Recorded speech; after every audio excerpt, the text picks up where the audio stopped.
Takže vítejte u nového videa a v dnešním videu napíšu 2 lidi, kteří napsali v minulém videu komentář do videa na tyto tabulky, jak jsem slíbil.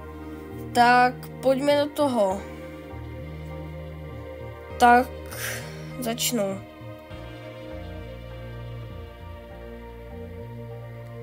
Takže první člověk, který napsal komentář, byl tady No Face King, tak ho tam napíšu.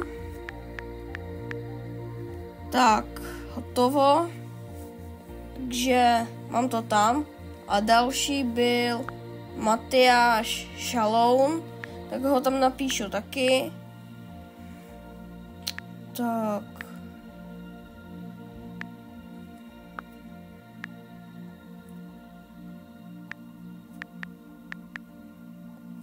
Mám ho tam. Tak ahoj.